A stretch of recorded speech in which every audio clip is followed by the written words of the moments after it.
تم نے قربانی خریدنی ہے تو تم نے ساری توجہ جیب پہ نہیں دینی کہ میری جیب میں کیا ہے، تم نے نا اپنے دل پر بھی توجہ دینی، لَهُ التَّقْوَى مِنْكُمْ، تمہارے دل میں کیا ہے۔ جیب پہ صرف غور نہیں کرنی، دل پہ زیادہ غور کرنی۔ یہ جانور خریدتے وقت تمہارے باطن میں کیا تھا، تمہارے دل میں۔ تفاخر بھی تھوڑا سا بڑھ گیا ہے۔ اچھا جانور خریدنا بڑی اچھی بات ہے، لیکن دوسروں کو دکھانا کہ میں نے بڑا مہنگا لیا ہے، میں نے لاکھوں کا خریدا ہے، اور میں نے جناب اس پہ بڑا سرمایہ خرچ کیا ہے، اور پھر مختلف طریقوں سے اس چیز کو کھول کے لوگوں کے سامنے رکھنا کہ اوہ آپ کو پتہ ہے نا بڑے لوگ آتے ہیں مجھ سے گوشت لینے کے لیے، آپ کو پتہ ہے نا بہت سارے ملازمین ہیں، ڈھیر سارے لوگوں کی توجہ ہے، چھوٹے سے میرا کام نہیں چلتا لہٰذا میں بڑا ہی لیتا ہوں۔ تو یہ عاجزانہ جملے نہیں، ضرورت کے جملے نہیں، بلکہ یہ تفاخر ہے، اور یہ تفاخر اللہ کی بارگاہ میں پسندیدہ نہیں ہے۔ انتہائی عاجزی کے ساتھ، انتہائی خلوص کے ساتھ، شوق کے ساتھ جانور کو خریدا جائے۔ نبی کریم سید عالم صلی اللہ تعالیٰ علیہ وآلہ وسلم ارشاد فرماتے ہیں کہ 10 ذی الحج کو اللہ کی بارگاہ میں جو عمل سب سے زیادہ قبول ہے وہ خون بہانا ہے۔ وہ عمل آپ اس وقت کر رہے ہیں آج کے دن 10 ذی الحج کو جو اللہ کی بارگاہ میں سب سے پسندیدہ ہے۔ کس کی بارگاہ میں؟ یہ عمل اللہ کی بارگاہ میں سب سے زیادہ۔ دیکھنا تو اللہ کی طرف تھا، اس میں بندے کہاں سے آ گئے؟ ہمارے بزرگ تو فرمایا کرتے ہیں یہ بھی نہ کہو کہ بچے تنگ کر رہے ہیں تو میں بکرا لینے آ گیا ہوں، یہ بھی لفظ نہ کہو۔ بچے نے شور کیا تھا کہ سب لے آئے آپ نہیں لائے، یہ بھی نہ کہو۔ تم اپنی نیت دیکھو، اس لیے کہ وہ نہ بچے کے شوق کے لیے لانا ہے، نہ پڑوسی پہلے لے آئے تو اب لے کے آنا، یہ بھی نہیں، بلکہ تم نے اپنے رب کی رضا کے لیے یہ کام کرنا۔ ان صلاتی و نسکی و محیایا و مماتی للہ رب العالمین۔ اے محبوب آپ کہیے کہ بے شک میری نماز، میری قربانی، میرا دنیا میں رہنا جانا اس رب کے لیے ہے جو تمام جہانوں کو پالنے والا ہے۔ آپ قربانی کا مزاج بنائیں کہ میں نے اللہ کی رضا کے لیے دینی ہے، پھر آپ محسوس کریں گے کہ آپ کی طبیعت بھی ٹھنڈی ہے، آپ محسوس کریں گے کہ آپ نے جو پیسے نکال کے قربانی کے لیے دیے تھے تو پیسے وہ کم نہیں ہوئے بلکہ وہ پیسے برکت والے ہو گئے، وہ زیادہ ہو گئے۔ اللہ اس کو سمجھنے کی توفیق عطا فرمائے۔ تو ایک بات تو یہ کہ آپ جانور خریدیں، قربانی لائیں تو اس میں آپ یہ پہلو پیش نظر رکھیں کہ میں اللہ کی رضا کے لیے، یہ سب سے زیادہ اس نے نیت کو اپنانا سب سے اہم کام۔ پھر دوسری بات یہ ہے کہ اس کے لیے لفظ استعمال ہوتا ہے قربانی۔ لفظ کیا ہے؟ قربانی کا مطلب ہوتا ہے اثار کرنا، ترجیح دے دینا دوسرے پہ، نہیں اپنے آپ سے دوسرے کو ترجیح دینا، کوئی چیز کسی کے لیے قربان کرنا، اللہ کی رضا کے لیے کچھ قربان کرنا۔ تو آپ نے تو اس کو قربان کرنا تھا، آپ نے قربان کر دیا تو یہ اب فریزر میں کیا کر رہا ہے؟ اس کو تو کرنا تھا قربان۔ کہتے ہیں نا فلانے نے میرے لیے قربانی دے دی، میں عرف عام کی بات کر رہا ہوں۔ سیٹ پہ بیٹھے تھے 2-4 لوگ، بس میں چڑھ گئے، اب ایک بندہ اٹھ گیا، اس نے جگہ دے دی، اس کو کیا کہیں گے؟ اس نے میرے لیے، یہی ہے نا قربانی۔ وَيُؤْثِرُونَ عَلَىٰ أَنفُسِهِمْ وَلَوْ كَانَ بِهِمْ خَصَاصَةٌ، وہ دوسروں کو ترجیح دیتے ہیں اگرچہ انہیں شدید ضرورت بھی ہو۔ اثار کا تو یہی معنی ہے قربانی کا۔ تو قربانی کا مطلب تو یہ تھا کہ دے دی اللہ کی رضا کے لیے۔ گھر میں رکھنا جائز ہے، فریزر میں رکھنا، مجھ سے کوئی دوستوں نے مسئلہ پوچھا کہ محرم شریف میں قربانی کا گوشت کھا سکتے ہیں؟ میں نے کہا سفر میں بھی کھا سکتے ہیں، ربیع الاول میں بھی کھائیں آپ، کس نے منع کیا؟ ربیع الثانی تک کھائیں، پر یہ بتا دیں کہ کیا کسی نے کہا تھا کہ بعد میں گوشت ملے گا نہیں، دنیا میں ختم ہو جائے گا؟ اتنا لمبا چلانے کی ضرورت کیا تھی؟ اس کا تو معنی تھا قربانی کرنا، تو یہ تو دے دینا چاہیے تھا، اور دینا بھی تحفہ بنا کے نہیں چاہیے تھا کہ ایک پلیٹ کے اندر میں نے گوشت بھیجا، یار میں تیرے گھر بھیج رہا ہوں، گائے کا سنا ہے تو نے اونٹ کیا ہے، تو ادھر گائے کا چلا گیا، ادھر سے اونٹ کا آ گیا، ادھر سے بکرے کا چلا گیا، ادھر سے کٹے کا آ گیا۔ تو یہ جناب آپ اس طرح کر کے نہ اس کو کریں۔ آپ کو پتہ ہے، مجھے بھی پتہ ہے کہ میری اگلی گلی میں کتنے لوگوں نے قربانی نہیں کی، میری پچھلی گلی میں کتنے لوگوں نے قربانی نہیں کی، مجھے خبر ہوتی ہے۔ میرے رشتہ داروں میں کون کون ہے اتنا تو پتہ ہی ہوتا ہے نا، کس کس حیثیت کا ہے۔ تو پھر یہ کہانی بنانے کی کیا ضرورت ہوئی کہ جی بانٹ دیا تھا، بس وہ خاص بوٹیاں بچا کے رکھی تھیں، وہ اسے کہا تھا کہ رانے نہ کاٹنا، باقی سارا کاٹ لینا، وہ اس کے لیے جگہ بنا لی تھی۔ پوچھ لیں الیکٹریشین سے آپ کہ قربانی کے دنوں میں صرف بکروں والوں کے پاس ہی رش نہیں ہوتا، فریج والوں کے پاس بھی رش ہوتا ہے، فریزر والوں کے پاس بھی رش ہوتا ہے۔ نہ کریں ایسا، جب احصار کر دیا دے دیا، غرباء کو تلاش کریں، مل جائیں گے، اور ان کو آپ زیادہ دینے کی کوشش کریں تاکہ کچھ دنوں کے لیے وہ استعمال کر سکیں، کچھ دنوں کے لیے۔ میں نے یہ دیکھا ہے کہ جو لوگ بیچارے تھوڑے سے بھی خوددار ہوتے ہیں وہ بچتے ہیں کہیں شاپ پر لے کے جانے میں، اور جو لوگ روٹین میں دے رہے ہوں کسی سال انہیں مس کرنا پڑ جائے تو وہ پریشان ہوتے ہیں۔ ایسے لوگوں تک پہنچنا اور اس انداز میں پہنچنا کہ ہم یہ تحفہ پیش کرنا چاہتے ہیں، یہ بڑی خیر کی بات ہے۔ تھوڑی توجہ کریں اور ان لوگوں کو تلاش کریں۔ اب یہ حالات جو کچھ سالوں سے بنے ہیں یہ حالات تشویشناک ہیں۔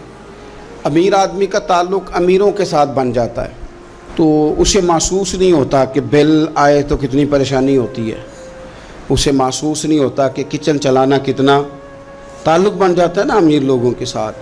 یعنی جو امیر لوگ ہیں ان کے گھروں میں یہ ڈسکس کبھی نہیں ہوتا ہوگا کہ لاہور جانے کا کرایہ بڑھ گیا ہے، کبھی نہیں ڈسکس ہوتا ہوگا، کیونکہ وہ کبھی بھی بس پہ بیٹھ کے لاہور جاتے ہی نہیں۔ یہ ان گھروں میں ڈسکس ہوتا ہے جن گھروں میں کرایہ دینا پڑتا ہے۔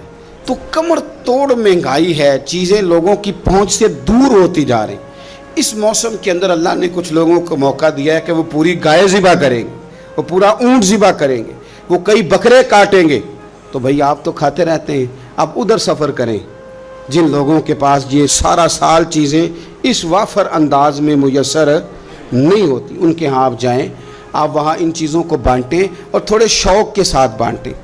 جب آپ بانٹتے وقت چہرے پہ سلوٹ لے آتے ہیں نا، آپ لوگ ابھی آ گئے، ابھی تو گوشت بنایا بھی نہیں، آپ کو دیں گے، مل جائے گا، آپ کی جو چہرے کی سلوٹیں ہیں، لفظوں کا ترش ہونا ہے، وہ کئی دفعہ وہ مزہ خراب کر دیتا ہے۔ مزے کو خراب نہ کریں، آپ چلے جائیں۔ کوئی ضروری نہیں ہے کہ آپ لوگوں کی گردنیں جھکا کے خوش ہوں، یہ کوئی کام نہیں ہے کہ کوئی آپ کے سامنے جھولی پھیلائے تو آپ کہیں میں بہت بڑا آدمی ہوں، یہ کوئی کمال ہے؟ یہ آپ کس چکر میں پڑ گئے؟ یہ اللہ کی مخلوق ہے، ہمارے دینے سے کیا لوگ روز روٹی کھاتے ہیں، میرا رب ہی عطا کرتا ہے تو مخلوق پیٹ بھر کے کھاتی ہے۔ تو اگر آج اللہ نے ہمیں ذریعہ بنا دیا ہے تو ہمیں پھر یہ رویہ اختیار، قربانی ہے کیا؟ صحابہ نے پوچھ لیا ما ھذہ الاضحیہ، حضور قربانی کیا ہے بتائیے۔ تو اب قربانی کا ایک سادہ مفہوم ہے کہ مخصوص جانور مخصوص وقت میں اللہ کے قرب کی نیت سے ذبح کرنا قربانی ہے، اور اس میں بتا دیا گیا کہ گائے بھینس اور بھیڑ بکری اور اونٹ، اور اس میں ساری اقسام شامل ہیں، نر بھی، مادہ بھی، خصی بھی، غیر خصی بھی، سارا کچھ شامل ہے۔ یہ بھی ایک جملہ تھا، بتا دیا جاتا۔ پوچھا یا رسول اللہ قربانی کیا ہے؟ پتہ ہے حضور نے فلسفہ کیا بیان کیا؟ فرمایا سنتی ابیکم ابراہیم، یہ تمہارے باپ جناب ابراہیم کا طریقہ ہے، قربانی جناب ابراہیم کا یہ حضور نے بیان کیا۔ تو صحابہ نے عرض کی حضور طریقہ ہے حضرت ابراہیم کا، تو ہمیں کیا ملے گا؟